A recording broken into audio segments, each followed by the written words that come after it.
Bonjour à tous, soyez les bienvenus dans 100% Sénat, l'émission qui vous emmène au cœur du travail parlementaire. Tout de suite, direction l'hémicycle, nous vous proposons de suivre la suite des débats sur le projet de loi de finances, le budget de l'État. Après l'Assemblée nationale, le texte est maintenant entre les mains des sénateurs. On regarde. Comme chaque année, il nous revient d'examiner l'évaluation du prélèvement sur recettes au profit de l'Union européenne. Et comme chaque année, cet exercice est très incertain, les discussions budgétaires françaises et européennes se tenant en parallèle.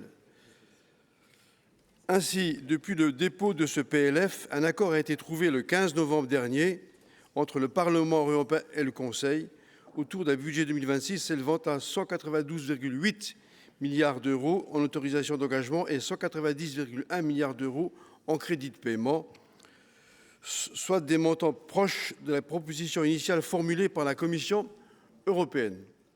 Cet accord marque toutefois une hausse par rapport à la position du Conseil qui se situait à 186 milliards d'euros en autorisations d'engagement et en crédits de paiement.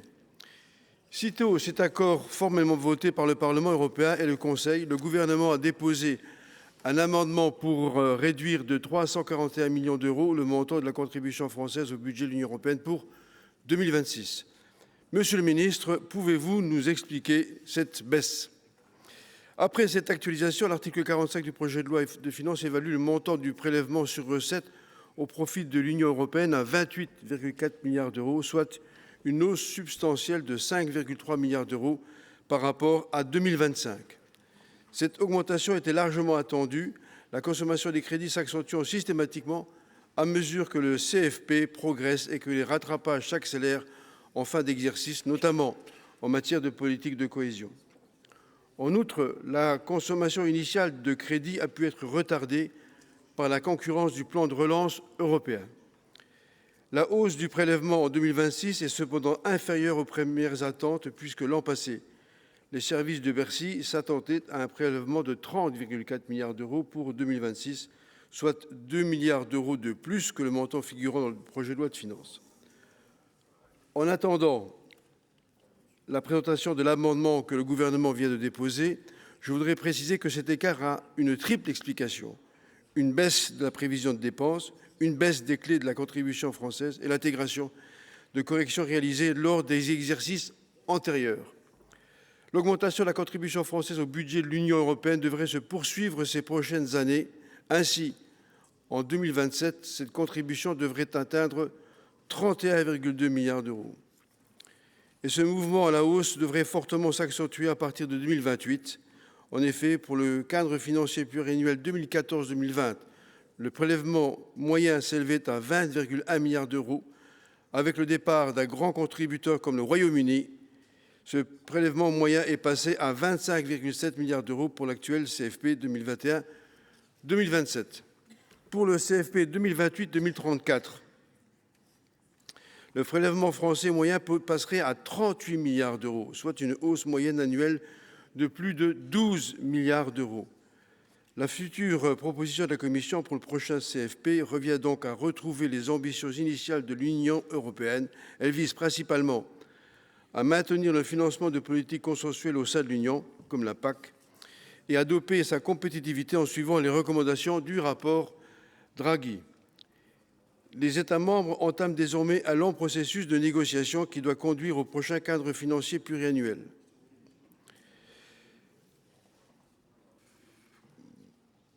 Dans ce cadre, Monsieur le ministre, quelles sont les priorités que vous porterez ? Un dernier point, et non des moindres, celui du soutien financier à l'effort de guerre ukrainien. Ce soutien est indispensable pour garantir la sécurité de notre continent. Dans mon contrôle sur les engagements financiers extra-budgétaires de l'Union européenne, j'avais analysé les multiples prêts accordés à l'Ukraine pour un total de 80,4 milliards d'euros. Les besoins criants de l'économie ukrainienne risquent de faire voler ces montants en éclats. Monsieur le ministre, où en sommes-nous s'agissant des négociations autour d'un prêt de réparation de 140 milliards d'euros fondé sur les actifs russes immobilisés? Quelles sont les alternatives, les risques identifiés et quelle position défendez-vous pour la France? En guise de conclusion, mes chers collègues, lors de l'examen de l'article 45 par la Commission le 28 octobre, la Commission des finances avait proposé son adoption sans modification. Je recommande qu'il en soit de même ce soir. Je vous remercie. Merci, monsieur le rapporteur spécial. La parole est à présent à la présidente Christine Lavarde, qui remplace monsieur le président Jean-François Rapin, président de la Commission des affaires européennes. Vous avez 3 minutes, madame la présidente. Merci, Monsieur le Président. Effectivement, le Président Rapin est en déplacement et il m'a demandé, au nom de nos travaux que je mène conjointement avec Florence Blatrix pour la Commission des Affaires européennes, de vous présenter la position de notre Commission. Donc, le projet de loi de finances pour 2026, peu de postes budgétaires connaissent des augmentations à 2 chiffres, mais c'est le cas de la défense et du prélèvement sur recettes du budget de l'Union européenne. Alors, la contribution française atteint ainsi un niveau record et ce n'est peut-être qu'un début. Alors le gouvernement va certes nous proposer un amendement pour ajuster légèrement à la baisse le montant de cette contribution qui est quand même en hausse de 23% par rapport à 2025. Amendement qui va venir tenir compte des résultats de la procédure de conciliation qui est intervenue entre le Parlement européen et le Conseil le 14 novembre dernier. Et en fait, cet ajustement est assez classique. Il est courant que le gouvernement dépose un amendement au moment de la lecture de l'article par notre Assemblée. Alors, par rapport au projet de budget 2026 qui a été présenté par la Commission européenne en juin dernier, le Parlement européen a obtenu près de 268 millions d'euros d'augmentation sur les programmes qu'il juge utiles et prioritaires, comme Horizon Europe ou le mécanisme d'interconnexion. Ces augmentations ont toutefois été plus que compensées par des baisses à hauteur de 375,5 millions d'euros qui avaient été réclamées par le Conseil dans le cadre d'une négociation pilotée par l'Allemagne et la France. Alors, l'augmentation de la contribution française est due à un effet mécanique de rattrapage en fin de cycle qui se constate à chaque CFP. La consommation des crédits s'accentue systématiquement à mesure que le CFP progresse et les rattrapages sont fréquents en toute fin d'exercice. Par ailleurs, on enregistre pour 2026 un rattrapage des crédits de paiement pour la politique de cohésion qui avait pris du retard.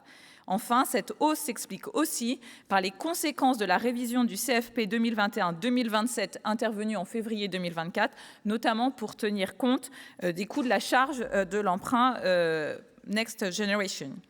Sur le moyen terme, cette hausse est très marquée. Au cours du CFP 2014-2020, le PSRUE était en moyenne de 20 milliards d'euros par an. Sur la période couverte par le CFP 2021-2027, la moyenne du PSR devrait être autour de 26 milliards d'euros par an, parce que ce CFP était mieux doté, mais aussi du fait du Brexit qui a alourdi la charge des contributeurs nets, dont fait partie la France. Alors, face à cette situation, nous souhaitons, au nom de la Commission des Affaires européennes, tordre le cou à certaines contre-vérités. Monsieur le ministre, je suis obligée de vous le dire, Madame de Montchalin avait avancé cet été avoir obtenu une baisse de la contribution française, alors qu'en fait, les ajustements tiennent plus à des raisons techniques et à la modification de la clé de contribution de la France qu'à l'action volontariste du gouvernement. Et il nous paraît vraiment important de tordre le cou à ce discours parce qu'il est dangereux. Il accrédite l'idée que l'on pourrait s'affranchir de certaines contraintes et pourquoi pas baisser unilatéralement le montant de notre contribution comme le proposent quelques amendements. C'est complètement faux.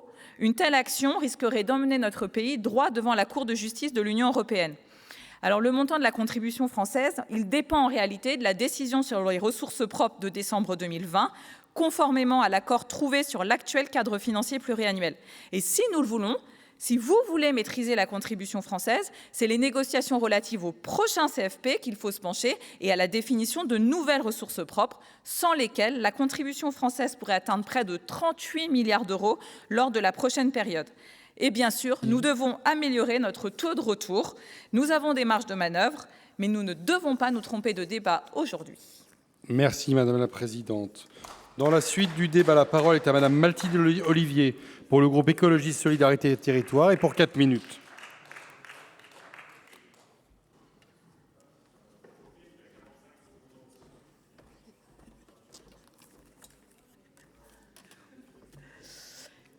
Monsieur le Président, Monsieur le Ministre, chers collègues. Alors que la COP30 s'est clôturée à Belém la semaine dernière sur un accord décevant, 80% de la population mondiale s'inquiète de l'accélération du réchauffement climatique et 86% souhaitent que les États aillent au-delà de leurs seuls intérêts nationaux.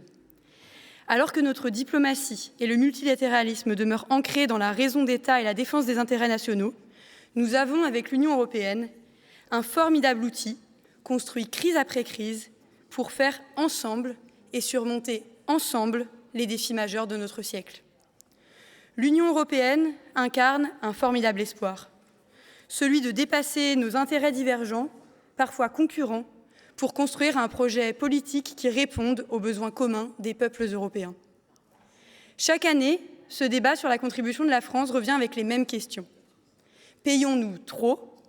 Quand retirons-nous? La vraie question n'est pas là. La vraie question, c'est quelle Europe voulons-nous financer avec ces 28,8 milliards? Pour les Françaises et les Français établis hors de France que je représente, l'Union européenne n'est pas une abstraction. C'est la garantie de leurs droits, de leur mobilité ou de leur protection. C'est la liberté de circuler, de travailler, de se soigner au-delà de nos frontières. Oui, nous sommes contributeurs nets, à hauteur de 9,3 milliards d'euros. Mais le repli nationaliste a un prix et il est bien plus élevé que notre contribution française. Ce qui doit nous préoccuper aujourd'hui, ce n'est pas tant le montant de notre contribution que l'usage qui en est fait et les priorités que l'Union européenne défend, ou plutôt abandonne. Comment accepter que notre contribution finance une Europe qui démantèle le pacte vert européen, directive après directive, sous la pression des lobbies et de l'extrême droite? Dans le même temps, chers collègues de la majorité sénatoriale, vous qui avez depuis peu remis en cause votre doctrine libre-échangiste, ce sont vos alliés du PPE qui risquent de nous imposer l'accord sur le Mercosur. Cet accord climaticide qui va permettre l'importation de centaines de milliers de tonnes de viande bovine produite avec 51 molécules interdites en Europe, issues de fermes 15 000 fois plus grandes que nos exploitations et dont 1 kilo pollue 4 fois plus qu'1 kilo de bœuf français. C'est une trahison de nos agriculteurs, c'est une trahison de nos engagements climatiques. Comment accepter aussi que l'Europe sacrifie la solidarité? Frontex, l'une des agences européennes les plus financées, est accusée de violation des droits humains et de complicité avec des gardes-côtes libyens qui réduisent les migrants en esclavage. Et puis à ce jour, aucune sanction n'a été prononcée contre Israël, malgré les conclusions de la commission d'enquête de l'ONU, établissant que 4 critères de génocide sont réunis à Gaza. L'accord d'association avec Israël n'est même pas suspendu. Pour que le respect des droits humains, du droit international continue de guider le projet européen, nous ne pouvons accepter les indignations à géométrie variable. Chers collègues, l'enjeu, c'est aussi la souveraineté budgétaire. À partir de 2028, l'Union devra rembourser 30 milliards d'euros par an pendant 30 ans pour le plan de relance post-Covid. Le groupe écologiste réclame l'adoption urgente de véritables ressources propres européennes. Taxes sur les transactions financières, les multinationales et les géants du numérique, taxes à venir sur les déchets d'équipements électriques et électroniques. Le groupe écologiste votera cette contribution de 28,8 milliards d'euros. Nous la voterons parce qu'elle finance des politiques bénéfiques pour nos territoires, nos agriculteurs, nos étudiants, nos chercheurs.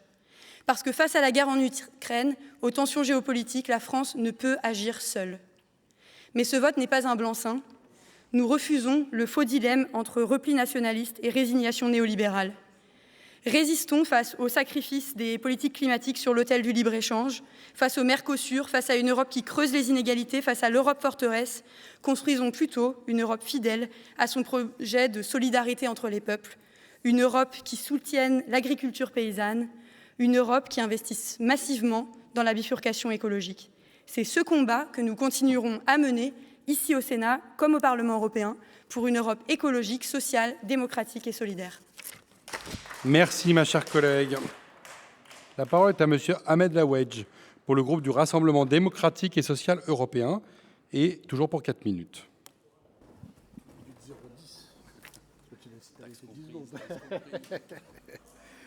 Monsieur le Président, Monsieur le Ministre, Monsieur le Président de la Commission des Finances, mes chers collègues, nous examinons aujourd'hui l'article 45 consacré au prélèvement sur recettes au profit de l'Union européenne. Derrière cette ligne budgétaire de 28 milliards se joue en réalité beaucoup plus qu'un simple mouvement financier. C'est notre capacité collective à peser, à protéger et à investir dans notre avenir qui se trouve ici questionnée. Chaque année, la contribution française au budget de l'Union progresse. Certains y voient une dérive. Je veux au contraire rappeler une simple vérité. Si cette contribution augmente, c'est parce que l'Europe agit, parce qu'elle finance des politiques concrètes et parce qu'elle engage des moyens pour répondre à des crises inédites. Le rapporteur l'a rappelé, la hausse de la contribution s'explique par 3 raisons. La fin du cadre financier pluriannuel qui provoque un pic de paiement. Le plan de relance européen qui doit naturellement être remboursé et l'indispensable soutien à l'Ukraine. Ce n'est pas une dérive, c'est le coût normal de l'action collective et le prix de la paix. Alors oui, nous devons regarder ce montant avec lucidité, car chaque euro compte dans un contexte budgétaire exigeant. Mais nous devons aussi être honnêtes, la France ne verse pas un chèque à fonds perdu. Elle n'est ni un simple contributeur net, ni un acteur passif. Elle est le premier bénéficiaire en volume du budget européen, puisque près de 16 milliards reviennent chaque année dans nos territoires. Pour nos agriculteurs et pour nos collectivités, des financements majeurs pour la recherche, l'espace, la défense, la jeunesse, sans oublier près de 34 milliards du plan de relance européen, investis dans la rénovation, l'innovation, la formation et l'industrie décarbonée. J'ajoute que nos entreprises bénéficient pleinement des actions de la BEI et du Fonds européen d'investissement. Ces retours sont le fruit de la mutualisation de nos moyens pour faire ce qu'aucun État ne peut assumer seul. La tentation du repli sur soi oppose contribution et souveraineté. Ce discours est séduisant parce qu'il est simple, mais il est dangereux parce qu'il est faux. Dans un monde où les États-Unis et la Chine redessinent les règles du jeu économique, où la Russie a réintroduit la guerre sur notre continent, où les chaînes d'approvisionnement peuvent se briser en une nuit, notre souveraineté est de plus en plus menacée. Dans ce contexte, l'Union européenne est une assurance. Elle n'est pas une dépense, c'est au contraire un multiplicateur de puissance. Dès lors, vouloir réduire artificiellement ce prélèvement, c'est exposer nos agriculteurs, nos régions, nos entreprises à un risque de décrochage. C'est contrevenir à nos engagements, s'isoler diplomatiquement et hypothéquer la capacité de la France à peser dans les décisions européennes. L'Europe n'est pas parfaite. Le groupe RDEC l'a dit à maintes reprises. Trop technocratique, trop lente, parfois éloignée des réalités locales. Elle doit se doter de nouvelles ressources propres, simplifier ses procédures, mieux accompagner les plus petites structures. Elle doit retrouver l'ambition du Green Deal tout en protégeant ceux qui subissent la transition. Elle doit affirmer une vision industrielle et de défense plus cohérente. Au RDSE, nous défendons une Europe responsable, solidaire de tous les territoires, une Europe capable, sans avoir à renier son humanisme. L'article 45 du projet de loi finances n'est pas seulement un article financier, il exprime notre volonté de demeurer au cœur de ce projet politique unique. Le groupe RDSE votera naturellement en faveur de cet article. Je vous remercie. Merci. La parole est à présent à M. Claude Kern pour le groupe de l'Union centriste et pour 6 minutes.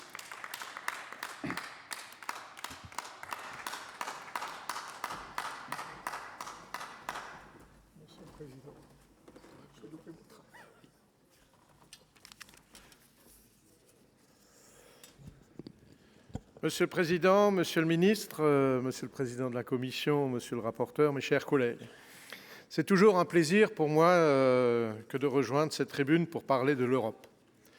Nous avons à débattre aujourd'hui, dans le cadre du projet de loi de finances, de la contribution de la France au budget de l'Union européenne. Pour l'année 2026, le prélèvement sur recettes en faveur de l'Union s'élèvera donc à 28,8 milliards d'euros. Ce montant représente une hausse substantielle de 5,7 milliards d'euros par rapport à la contribution de 2025. Comme l'a rappelé mon collègue, l'excellent rapporteur Jean-Marie Mizzon, cette hausse de 24,6% est toutefois inférieure aux prévisions annoncées l'année dernière, puisque la prévision annoncée était de 30,4 milliards.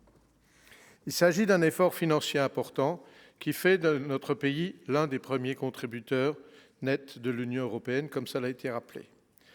Plusieurs raisons expliquent l'augmentation de notre contribution. En cette fin de cadre financier pluriannuel courant jusqu'en 2027.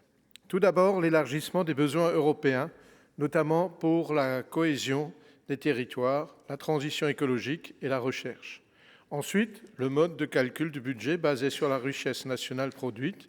En effet, dès lors que l'économie française progresse, notre participation augmente proportionnellement. Enfin, un rattrapage budgétaire lié à des politiques européennes dont la mise en œuvre avait été retardée, notamment sur la cohésion et l'aide aux régions, explique également la hausse de notre contribution. Ce n'est donc pas une dépense subie, mais une contribution logique à une action collective. Dire que la France paye l'Europe, comme certains le répètent, serait incomplet si nous ne regardions pas ce que l'Europe dépense en France. Grâce à cette contribution, la France bénéficie de la politique agricole commune, essentielle à nos agriculteurs. Toutefois, Monsieur le Ministre, il faudra être attentif à la réforme de cette dernière prévue dans le prochain cadre financier pluriannuel actuellement en cours d'élaboration. C'est en effet une baisse des crédits qui est envisagée dans la proposition initiale. Il en va de même pour les fonds européens d'investissement qui financent les infrastructures régionales. Là aussi, veillant à ce que le nouveau CFP ne vienne pas porter préjudice à nos territoires. Au cours de cette discussion, je souhaiterais aussi aborder l'utilisation par la France des fonds européens. Il existe principalement 8 fonds européens dont les montants versés à la France pour la période 2021-2027 s'élèvent à plus de 32 milliards d'euros. Comme beaucoup d'entre vous, chers collègues, je rencontre très fréquemment des maires ou des présidents d'exécutifs qui me font part de leur désarroi sur l'utilisation des fonds européens. 2 difficultés majeures reviennent fréquemment, la complexité de la procédure et le délai du versement. Les dernières données statistiques faites sur le sujet démontrent que la France a un taux de certification d'environ 40%, même si ces données sont difficiles à évaluer. Cela signifie que 40% des dossiers de demande d'aide déposés sont confirmés et bien financés. Certes, ce taux se situe au-dessus de la moyenne des autres pays européens, mais je trouve que nous sommes plus que perfectibles en la matière. Je n'oublie pas que certains États, comme le Danemark ou la Roumanie, demandent des rallonges de crédit, quand nous, la France, en reversons car nous n'avons pas su les utiliser. Je pense, Monsieur le Ministre, qu'il faut accentuer les travaux faits par les gouvernements précédents pour simplifier l'accès aux fonds européens. Tout cela manque de lisibilité. Les collectivités territoriales auront dans les années à venir de moins en moins de ressources. Faciliter l'accès aux fonds européens pourrait être un réel coup de pouce pour nombre d'entre elles afin de financer un investissement. J'ajoute que le délai moyen pour le versement des aides est de 2 à 3 ans. Là aussi, nous pouvons être perfectibles. Je pense, Monsieur le Ministre, que le gouvernement doit se saisir de cette problématique et faciliter l'accès aux fonds européens pour les collectivités territoriales. Si nous atteignons un taux de certification supérieur à 50%, cela permettrait de voir sur nos territoires respectifs davantage d'incarnation de la présence et de la nécessité de l'Union européenne au quotidien. L'Union européenne est plus qu'une nécessité dans le contexte géopolitique que nous traversons. Nous avons besoin d'Europe. L'Europe a certes un coût, mais celui-ci est nécessaire. Nous serons aussi particulièrement attentifs à la mise en place du rapport Draghi qui dresse à la fois un constat et des propositions audacieuses. Pour conclure, le groupe Union centriste, au nom duquel je m'exprime, votera en l'état cet article 45 du projet de loi de finances. Merci, Monsieur Kern. La parole est à présent à Monsieur Louis Vogel pour le groupe Les Indépendants, République et Territoires, et pour 5 minutes.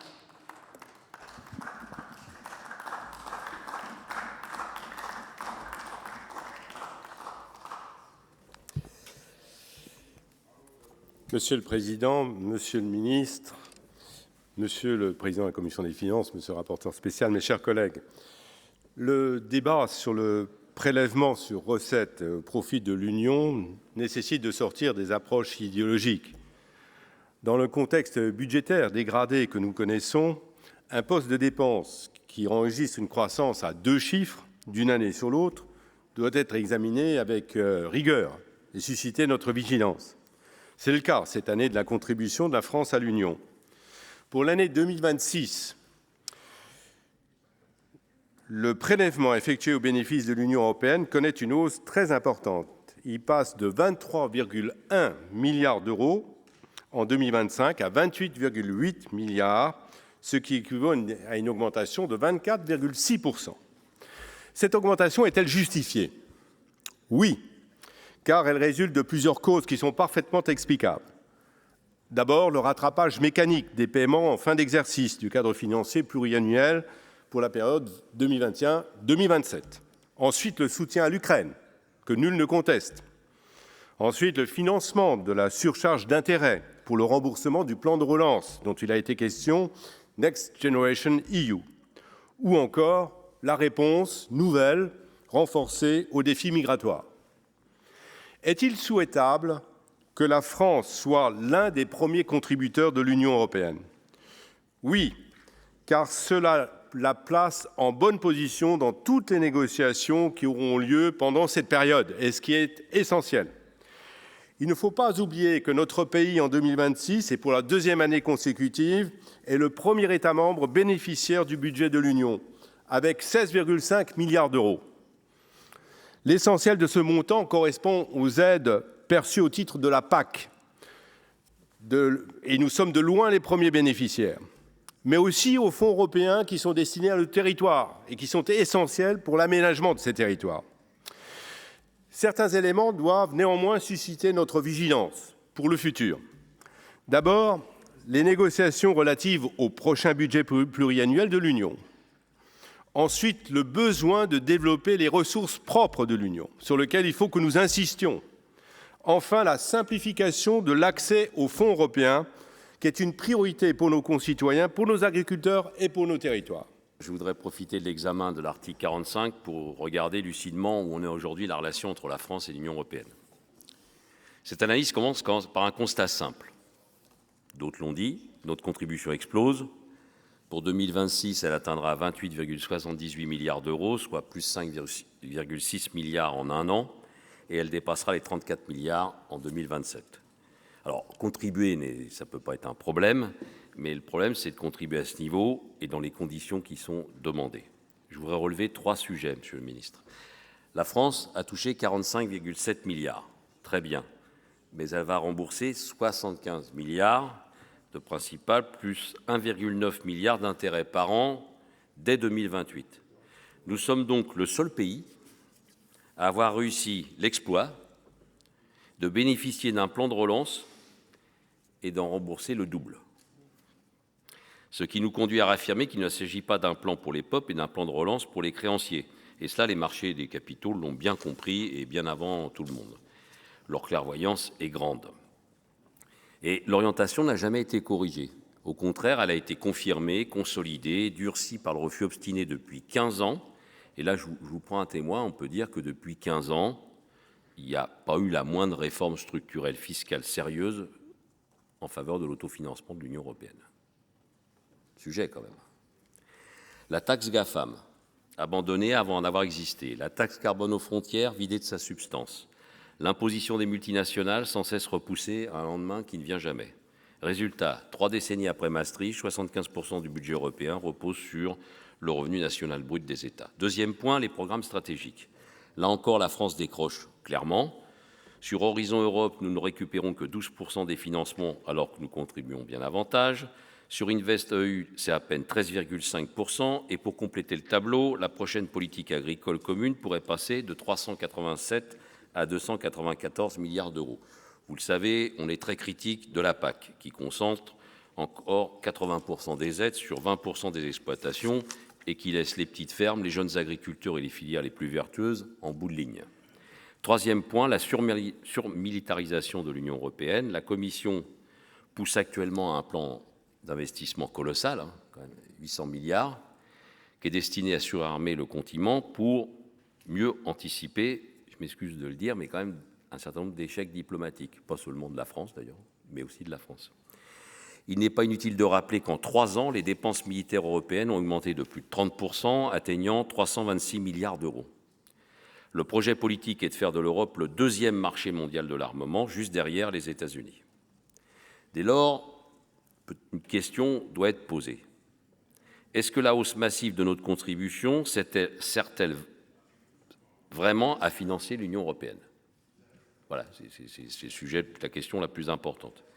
Ou alors de se rendre exemplaire aux yeux de Bruxelles en prévision des gigantesques commandes militaires qui, pour l'essentiel, et là, il faut se dire aussi des vérités, on ne va pas se cacher derrière son petit doigt, les commandes militaires, pour l'essentiel, vont être passées auprès des États-Unis, pour la peine de se mentir.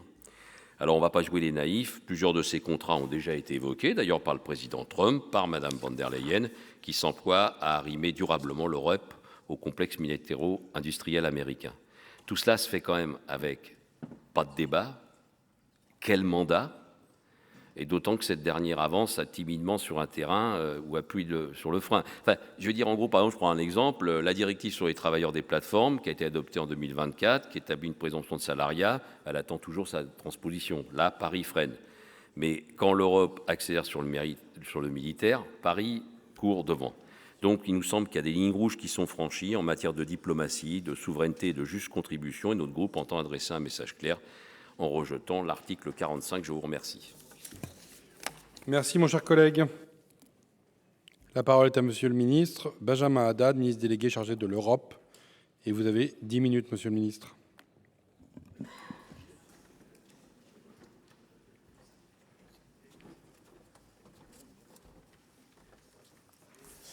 Bonjour, Monsieur le Président, Monsieur le rapporteur spécial, Monsieur le Président de Commission, Mesdames et Messieurs les sénateurs. Je vous remercie pour la qualité des échanges que nous venons d'avoir au sujet de ce débat effectivement important sur le prélèvement sur recettes au profit de l'Union européenne. Car derrière notre contribution, ça a été dit, il y a un débat budgétaire, comptable, celui des retours pour nos territoires, nos agriculteurs, nos étudiants, nos entreprises, la question de notre appartenance au marché intérieur, mais c'est aussi un choix politique que nous faisons, celui d'une France influente, qui pèse, dont la voix porte sur la scène européenne et internationale, ou d'une France qui se replie et s'affaiblit. Et soyons clairs, notre pays bénéficie de son appartenance à l'Union européenne. Pour 2026, notre contribution était initialement estimée à 28,8 milliards d'euros, soit 5,7 milliards d'euros de plus qu'en 2025. Ce n'est pas une dérive. Cette hausse s'explique, ça a été déjà rappelé par plusieurs intervenants, par la hausse des crédits de paiement proposés pour 2026, notamment sous l'effet d'un rattrapage mécanique des paiements au titre de la politique de cohésion, puisque nous sommes en fin de cycle, donc on voit ce rattrapage de fin de cycle du cadre financier pluriannuel actuel, ainsi que par des facteurs imprévus, au moment de la négociation du précédent CFP, le soutien à l'Ukraine, le financement de la surcharge d'intérêt liée au plan de relance ou encore la réponse aux défis migratoires. Avec ma collègue Amélie de Montchalin, nous sommes aussi battus pour que la hausse du budget européen soit maîtrisée et donc, à la fin, notre contribution nationale, et nous y sommes de nouveau parvenus ces derniers jours, lors de la conciliation budgétaire sur le budget 2026, il ne s'agit pas, comme l'a rappelé Madame la sénatrice Lavarde, d'un rabais national, cette baisse de la contribution ou de l'augmentation de la contribution qui bénéficie aux 27 États membres, mais la France a joué son rôle avec ses partenaires pour maîtriser, contenir l'augmentation des dépenses, en particulier l'accélération des dépenses de cohésion, ce qui explique aussi l'amendement qui va être présenté aujourd'hui pour diminuer de 341 millions d'euros par rapport à l'estimation initiale qui avait été débattue puis adoptée à l'Assemblée nationale. Pour revenir sur notre contribution, celle-ci est essentielle à un moment où plus que jamais l'Union européenne doit prendre son destin en main face aux menaces extérieures et aux risques de décrochage économique vis-à-vis de la Chine ou des États-Unis. Mais je veux le dire, ce n'est pas un chèque en blanc que nous signons aujourd'hui. L'Europe est un levier d'action, pas un fardeau. Et ceux qui prétendent le contraire ne proposent rien d'autre que l'isolement et une pente glissante vers le Frexit. Mesdames et messieurs les sénateurs, parler du budget européen, c'est d'abord parler de la vie des Français. Pour la deuxième année consécutive, la France est le premier bénéficiaire du budget de l'Union à hauteur de 16,5 milliards d'euros en 2024. Vous le savez, nous restons aussi de loin le premier bénéficiaire de la politique agricole commune, avec près de 9,5 milliards d'euros de retour par an. C'est la garantie de notre souveraineté alimentaire.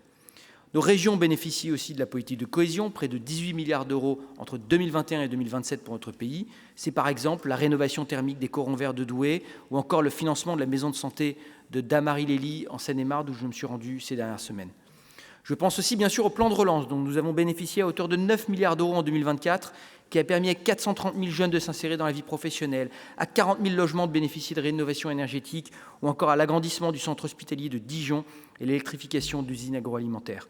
Voilà très concrètement les retours, les bénéfices de ces fonds européens pour notre pays. Enfin, nous en parlons peu, mais avec 12,6 milliards d'euros d'investissement en 2024, la France est le premier pays bénéficiaire des financements de la BEI, la Banque européenne d'investissement. Très concrètement, c'est par exemple 750 emplois dans la Gigafactory de batteries électriques près de Douai. Au total, c'est plus de 38 milliards d'euros qui sont investis directement et indirectement sur notre territoire en 2024 de la part des institutions européennes. Et je tiens à souligner les efforts du gouvernement pour améliorer le taux de retour français ainsi que le solde net. En 2024, nos retours sont en amélioration, passant de 10% à 11% cette année. Certains d'entre eux sont par ailleurs excellents et en hausse. Je pense par exemple à l'espace, 34% des retours pour la France au sein de l'Union européenne, ou encore 30% pour les transports. Mais, et vous l'avez mentionné, vous avez été nombreux à le dire, vous avez raison, il nous faut continuer. Je sais que cette Chambre y est particulièrement attachée. Les élus locaux sont à cet égard des acteurs essentiels qui cherchent, qui mobilisent, qui valorisent les fonds européens au service de nos concitoyens. Le gouvernement est pleinement mobilisé à cet égard pour sécuriser nos enveloppes préallouées de gestion partagée attribuées à nos régions, aussi pour percevoir davantage des fonds gérés directement par la Commission. Et j'ai bien entendu, vous avez été plusieurs à le dire, la nécessité de faire des efforts à la fois dans la simplification de l'attribution de ces fonds, mais aussi dans la rapidité des décaissements. Il faut, je pense, créer un réflexe européen lorsqu'il s'agit d'aller chercher des financements publics en allant d'abord regarder les possibilités de financement européen avant de mobiliser les crédits nationaux, en particulier dans le contexte budgétaire que nous connaissons. Je souligne au passage que notre solde net s'est également amélioré, passant de 9,4 milliards d'euros à 7,9 milliards d'euros. Nous allons y arriver. Mais l'apport de l'Europe à la France, je le disais, ce n'est pas qu'un bilan budgétaire. C'est l'appartenance au marché intérieur qui triple le commerce bilatéral entre 2 États membres. 55% de nos exportations vont vers nos partenaires européens. Nos agriculteurs, nos entreprises sont exportatrices en Europe. Et notre contribution sert nos intérêts dans une Europe qui doit protéger et assumer sa puissance. Face à la guerre d'agression russe et la menace que la Russie fait peser sur toutes nos démocraties, c'est assurer la sécurité de tous les Européens à travers le soutien à l'Ukraine. Nous renforçons notre défense. La voix de la France porte. Regardez la défense européenne avec le nouvel instrument SAFE, 150 milliards d'euros de prêts pour favoriser la coopération, les projets de coopération industrielle entre pays européens, avec le critère de préférence européenne qui a été porté par la France du début à la fin de ces débats. La sécurité, c'est aussi le contrôle de nos frontières, Frontex et les infrastructures migratoires qui bénéficient d'un soutien budgétaire renforcé. Nous avons besoin de cette coordination, de ces effectifs pour maîtriser les frontières extérieures de notre continent. L'indépendance n'est pas le repli. C'est le sens de notre ambition de souveraineté industrielle et technologique. Défense, numérique, agriculture, semi-conducteurs, santé, énergie. Partout, la France pousse pour la réduction de nos dépendances. Et c'est du bon sens, l'argent public européen doit servir les intérêts européens. Mesdames et Messieurs les sénateurs, en juillet dernier, la Commission européenne a présenté sa proposition pour le prochain cadre financier pluriannuel 2028-2034. Et vous avez été plusieurs à le mentionner et à rappeler d'ailleurs que le débat que nous avons, c'est la contribution de la France au cadre financier pluriannuel actuel. Et cette trajectoire avait été agréée en 2020-2021, y compris par notre Parlement lors de la décision ressources propres. Mais nous aurons à débattre des priorités de notre pays et de notre continent lors de cette négociation qui vient de commencer avec nos partenaires. Les discussions sont en cours à tous les niveaux du Conseil et je m'attache personnellement, en tant que ministre responsable de cette négociation, à défendre les intérêts et les priorités de notre pays. Ceux de nos agriculteurs, en préservant le niveau des aides directes et le caractère commun de la PAC. Il en va de la même pour nos pêcheurs. Vous savez, l'architecture qui a été proposée par la Commission européenne, qui vise à donner plus de modernisation, plus de flexibilité, ce que nous ne rejetons pas en bloc, en revanche, a tendance à inquiéter sur la remise en question du caractère communautaire intégré de la politique agricole. Nous y veillerons, ainsi qu'au montant direct, mais aussi dans l'aide aux investissements ou à l'installation de nos agriculteurs. Les intérêts de nos territoires, en s'assurant d'un rôle de nos régions, notamment nos régions ultrapériphériques, dans le processus. De nos entreprises, avec la mise en place d'un fonds de compétitivité ambitieux qui doit garantir la préférence européenne et permettre d'investir massivement dans des secteurs prioritaires pour notre autonomie stratégique, comme la défense ou le spatial. Nous défendrons également la mise en place de nouvelles ressources propres dans l'objectif de ne pas alourdir nos contributions nationales. J'ai d'ailleurs eu, pas plus tard que cet après-midi, une réunion avec mon homologue allemand et nos services respectifs, précisément pour travailler sur la définition commune en franco-allemand de ces ressources propres. Et nous avons mis en place un groupe de travail pour travailler sur le prochain CFP.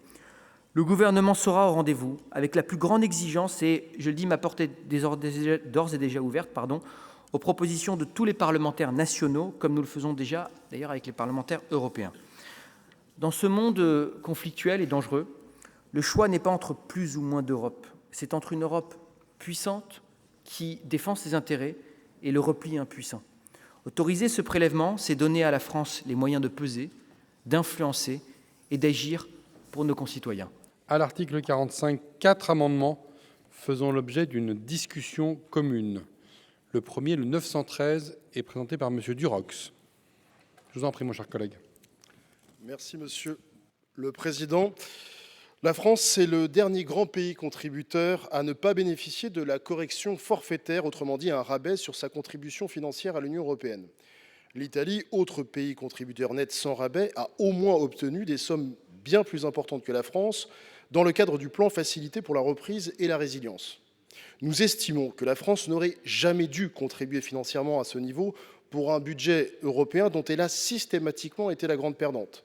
En outre, il est désormais totalement irresponsable que le gouvernement français continue à jouer au bon samaritain alors que notre pays traverse la plus grave crise budgétaire depuis la libération. Par ailleurs, il est parfaitement faux et malhonnête de considérer que la coopération européenne nécessite un budget en constante augmentation et dont les actions dépassent depuis longtemps les mandats que lui donnent les traités.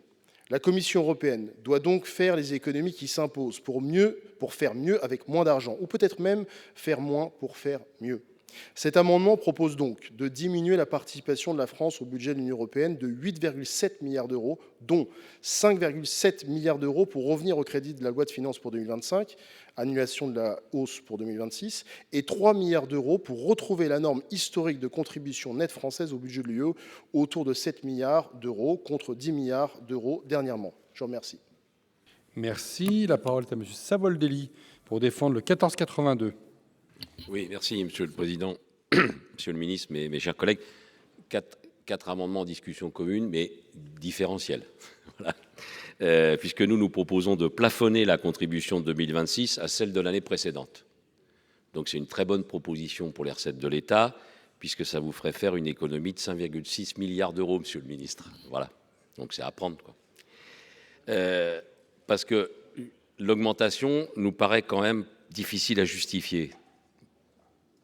Comment on peut m'expliquer, moi, que l'Allemagne, elle a obtenu un rabais de 3,7 milliards, et quand je regarde la situation de la Suède, du Danemark ou des Pays-Bas, ils ont obtenu des réductions significatives. C'est un élément quand même qui fait réfléchir. La troisième chose, c'est que je voulais vous dire, mais ça vous le savez mieux que moi, Monsieur le Ministre, hein, moi je ne suis pas un expert, mais j'ai pu regarder. L'Europe n'a pas fait, je le disais tout à l'heure, de grandes réformes sur la fiscalité, mais il y a un autre problème, hein, c'est qu'elle applique ses règles à géométrie variable. 1545 procédures d'infraction. Des déficits tolérés chez certains, mais pas chez d'autres. Des rabais généreux pour quelques États, sauf pour la France. Voilà les trois raisons qui nous amènent à ramener la contribution de la France à celle qui était à son niveau de l'an dernier. Vous voyez, donc c'est modéré et responsable. Merci, mon cher collègue. Le 65 est défendu par M. Canevet. Merci, Monsieur le Président, Monsieur le Ministre, chers collègues. Alors, c'est un amendement que nous avons préparé avec notre collègue Nathalie Goulet, parce que nous estimons que la Commission, sous toutes ses formes, et l'Europe, sous toutes ses formes également, n'ont cessé de financer des organisations en lien avec l'islam radical et les frères musulmans. Notre groupe n'a cessé de s'insurger contre ces pratiques. Vous êtes intervenu, Monsieur le Ministre, pour mettre fin à ces dérives. Les résultats demeurent néanmoins, il faut le dire très clairement, insuffisants. L'Europe anonyme continue de dépenser l'argent du contribuable français et européen d'ailleurs au profit d'organisations qui sont loin de respecter nos valeurs. Au nom de la diversité, le contribuable français finance nos ennemis.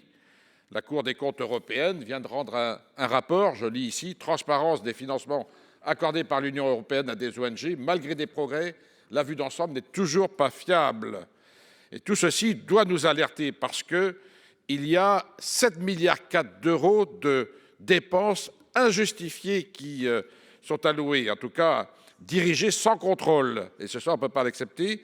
Donc le présent amendement vise à diminuer la contribution obligatoire.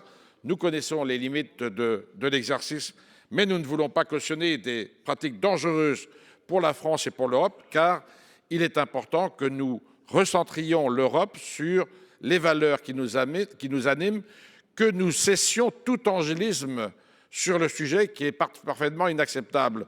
Donc, Monsieur le Ministre, nous appelons à une réaction extrêmement vive de la France pour que, enfin, la transparence soit de mise, qu'enfin nous réfléchissions à avoir dévolué des aides à ceux qui sont nos ennemis ou qui le deviennent. Merci, M. Canevet. Monsieur le Ministre, voulez-vous présenter, s'il vous plaît, votre amendement 1958 ? Merci, Monsieur le Président. Est-ce que je présente l'amendement et je réagis aux trois précédents, si ça vous convient ? Non, puisque la Commission va donner son avis, et ensuite vous donnerez le vôtre. Donc cet amendement, c'est un amendement du gouvernement qui vise à réajuster le montant du prélèvement sur recettes entre la copie de l'Assemblée nationale et celle du Sénat, comme je le disais dans mon propos liminaire, pour la diminuer de 341 millions d'euros. Il ne s'agit pas, je le dis à nouveau, d'un rabais qui ne peut être obtenu que lors de la négociation du cadre financier pluriannuel tous les 7 ans, mais d'un résultat de la conciliation budgétaire. Donc, tous les États membres verront l'augmentation de leur prélèvement sur recettes contenu, parce que la France notamment a mobilisé ses partenaires pour, limiter les flexibilités de financement pour accélérer les décaissements, notamment sur la politique de cohésion, mais aussi pour maîtriser les dépenses administratives de la Commission européenne. Donc certes, nous payons notre contribution, mais nous sommes extrêmement vigilants à ce que les dépenses de la Commission européenne soient maîtrisées de façon responsable. Et c'est le travail que nous avons fait avec la ministre des Comptes publics et nos partenaires européens. Merci, Monsieur le ministre. Je me tourne vers la Commission pour avoir vos 4 avis, Monsieur le rapporteur spécial. Merci, Monsieur le Président. Contre toute attente, ce sera pour les 3 premiers un avis défavorable et pour le 3e un avis favorable. Sur les 2 premiers présentés par Monsieur Durox, je voudrais rappeler que le prélèvement sur recettes au profit de l'Union européenne tire sa légitimité d'une décision très importante, qui est celle des chefs d'État et de gouvernement prise à l'unanimité, et décision qui fixe également l'intensité de l'aide, les modalités de mise en œuvre.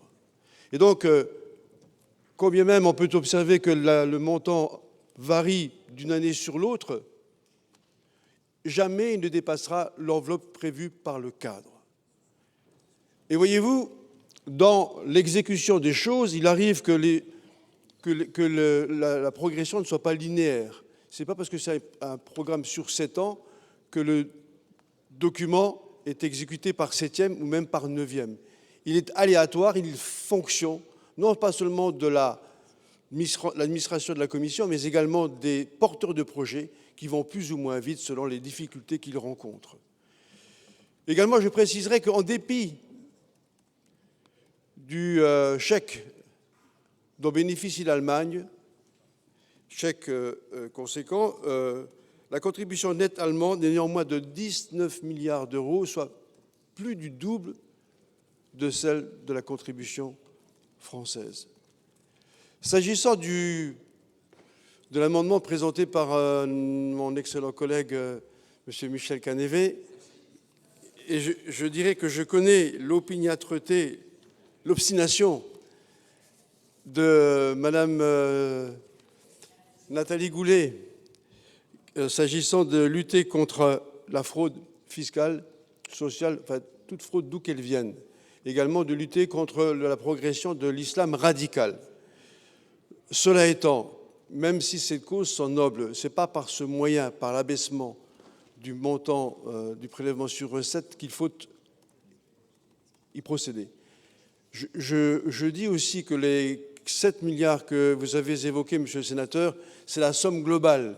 Ce ne sont pas 7 milliards de crédits européens, ce sont des coûts globaux qui intègrent, bien sûr, mais à raison d'un tiers seulement, parce qu'il y a des fonds propres ou d'autres cofinancements dans les projets, mais 2 milliards, à peu moins de 2 milliards d'euros de crédits européens.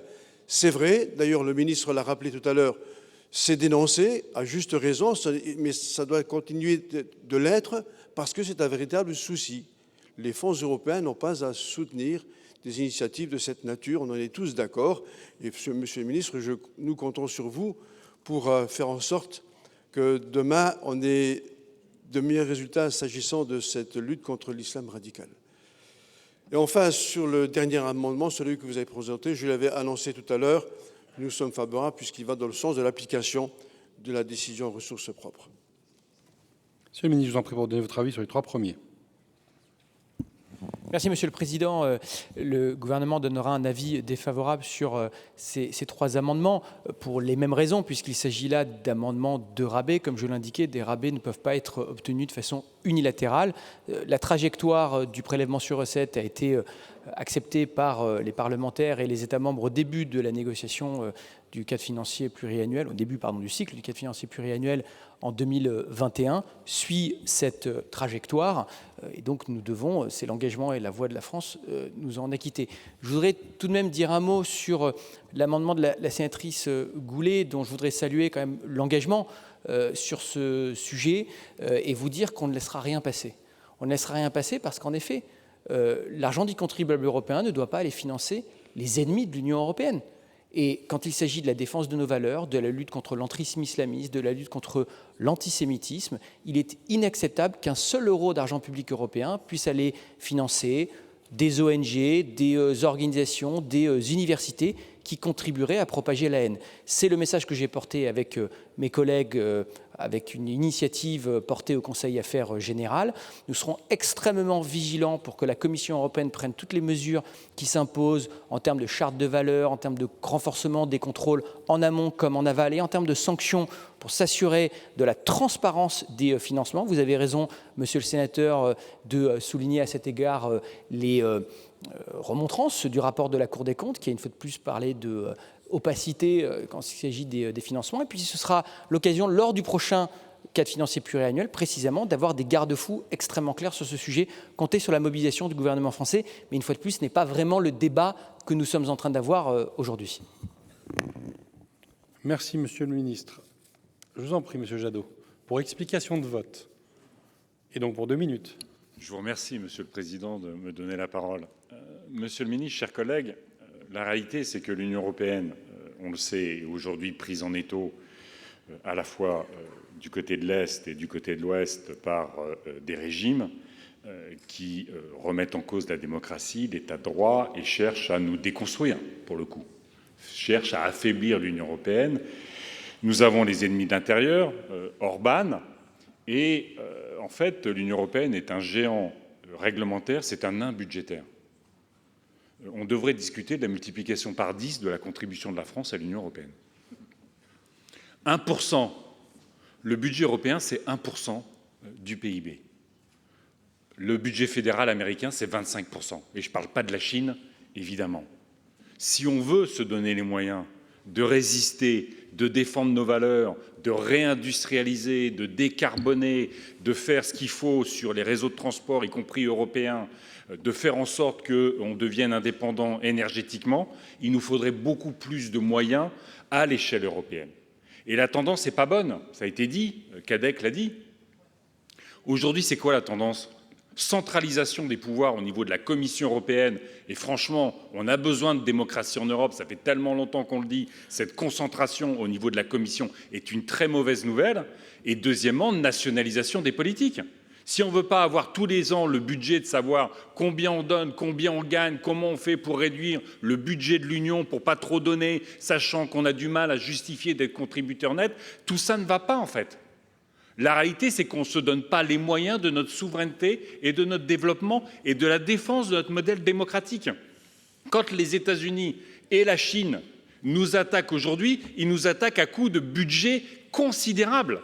Et on n'a rien, pas grand-chose pour se défendre. Alors, monsieur le ministre, n'ayez pas le budget européen honteux, allons-y, faisons les ressources propres et n'hésitons pas à défendre l'augmentation du budget européen si on veut effectivement défendre notre souveraineté. Merci. La parole est à Michel Canvet pour explication de vote. Merci, Monsieur le Président, Monsieur le Ministre, chers collègues. Merci, Monsieur le Ministre, des explications que vous avez bien voulu nous communiquer. Effectivement, nous entendons que le gouvernement met de la pression sur la Commission européenne pour qu'effectivement des comptes soient rendus quant à la destination des fonds qui sont alloués à diverses organisations dont on ne peut que contester les valeurs, comme je l'ai évoqué tout à l'heure. J'ai par exemple un livre entre les mains qui a été financé par l'Union européenne qui s'appelle Le Coran européen, 10 millions d'euros, 61 000 euros la page. Hein, j'ai un autre, la cartographie des sciences occultes dans les cultures islamisées, 10 millions d'euros également. Là, je crois qu'il est franchement temps de demander à l'Union européenne des comptes. Et puis, puisque j'ai la parole, je vais aussi évoquer ce budget qui augmente quand même de façon extrêmement significative, 5,7 milliards. Comme Yannick Jadot, pour une fois, je suis d'accord avec lui, j'ai tendance à considérer qu'il faut que l'Union européenne se saisisse de ressources propres parce qu'on ne peut pas continuer avec un marché européen qui est une vraie passoire. Ce n'est pas acceptable. On le voit bien, nos entreprises subissent de la concurrence déloyale de la part d'acteurs économiques étrangers. On peut prendre différents exemples, par exemple sur les jouets, sur les prothèses, sur les jouets pour enfants. Beaucoup de jouets qui arrivent sur le marché français ne sont pas aux normes des produits que l'on exige en France de la part des producteurs français. De la même façon, de l'huile usagée arrive en France, mettant en péril les différents circuits de récupération, de valorisation des huiles chez nous. Et puis sur les prothèses pour la santé humaine, les prothèses beaucoup moins chères dans les pays asiatiques sont mises sur les gens dans des conditions sanitaires, enfin elles sont produites dans des conditions sanitaires qu'on ne maîtrise pas. Donc il est temps qu'on réagisse. Merci.